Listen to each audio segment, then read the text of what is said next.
Welcome back. Well, it might have been a first question time for a new parliament, but all eyes were on the economy today with the latest consumer price index released by the Bureau of Statistics showing an annual inflation rate of its 21-year high of 6.1%, up a full point from the previous reading of 5.1%. And the rise comes as construction and petrol continues to squeeze budgets, but you don't mean me to tell you that. Housing up 20%. Fuel up 32%, fruit and veggie up 6%. Now, the 6.1 figure is slightly lower than the forecast of 6.3, but in the words of the Treasurer today, it's confronting. This is not a surprising outcome, but it's a confronting outcome. Well, he's not wrong, confronting it is. So what's this all mean for you, your household, your small business, the whole box and dice? Let's bring in business economist with News Corp, Terry McCrann, to explain it all. Terry, welcome. Off the top, your initial thoughts on today's inflation? Well, as you say, Peter, we can say what it means for most people out there, 26 million Australians, and it's a four-letter word, pain, and there's more to come. As bad as these numbers are, 6.1% inflation over the year to the June quarter, it's probably going to go closer to 8% by the time we get to the September quarter. So when the Treasurer says the numbers that he's going to unroll tomorrow in his economic statement are confronting, they are also very confronting for himself and for the Labor government, because basically he's saying to all those people out there, inflation is 6% going up. It'll be even higher over the next, at least through the end of the year. I want you to accept a wage rise which is barely half that at best, and I can't promise you that the inflation will come down in 2023.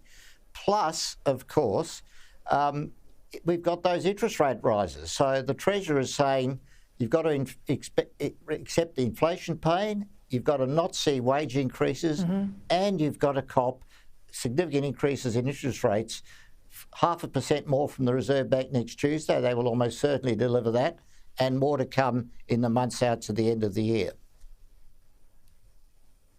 Your point about 8%, I think, is real. We look at the US, they're 9.1%, UK 8.2%, Europe 8.6%, New Zealand 7.3%. We had this concern from the IMF, the International Monetary Fund, saying inflation and the rising inflation around the globe is a real risk of a global recession. How real is all that, Terry? Well, it's very real, Peter. I mean, first off, the inflation is very unusual inflation. It's not coming from the usual dynamics that we see, which we've had to deal with in the past, and they are usually built around wage increases. We haven't had wage increases sparking this inflation. It's come, as we know, from the Ukraine impact on energy prices around the world, which has been good for some Australians, those that own coal mines and gas fields. But that's not very many Australians. So we've had that. We've had what's happening in China with the COVID lockdowns, which has caused all that disruption. China supplies the world with consumer products. It's created enormous disruption in those supply chains. And we've got the ongoing reality of COVID. I mean, the fact that businesses can't get their workforce in the job every day of the week because so many people are being hit by COVID or have to isolate because of COVID. And that's been extremely damaging to small and medium-sized businesses in particular. So this is very unusual inflation, and who knows how it's going to play out over the next 6 months? Who knows how Ukraine is going to play out over the next 6 months?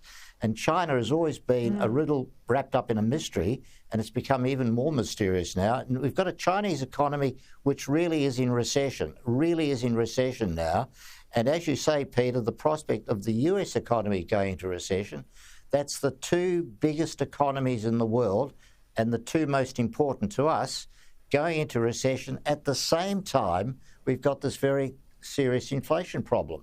So this is something that it's a combination which is potentially devastating, and it's one that we haven't seen before, and it's one where neither the Reserve Bank raising interest rates or the government doing something, whatever it thinks it might be able to do with the budget, can address. Yeah, and in the face of all of that horror story you've just unveiled for us, Terry. Here we go, making our power more unreliable and more expensive. I mean, here was the Minister Chris Bowen introducing their legislation today. Have a listen.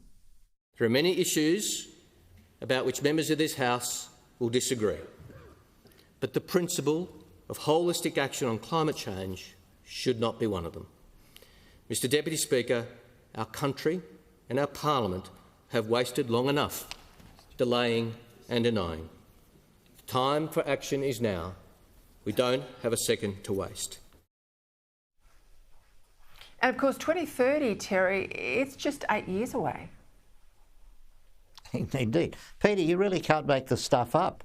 I mean, we've got the inflation numbers telling us that, I mean, it's an entry point to all the other bad news that I was talking about. We've got these inflation numbers, which is just telling us the reality that 26 million Australians are feeling every day. They feel it when they go to the supermarket, they feel it when they fill up their petrol tank, they feel it when they try to build a house. All those dynamics are not going to go away. And on the very day that we get that captured in the inflation numbers, and the Treasurer says it's confronting, he has his colleague, Chris Bowen, coming out with this policy which is going to make it all so much worse. And it's going to make it all so much worse over an extended period, as you say, through to 2030. It's just extraordinary that you could have the two things happening on the same day.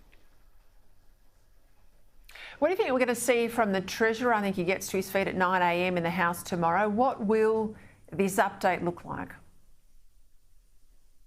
Well, it's really, I think I would describe it more as a wish list. He's going to wish the fact that wages will be kept under control going through the rest of the year and into 2023, in the context of telling us that inflation is going to get worse. And again, he will wish that inflation will start to come down in 2023.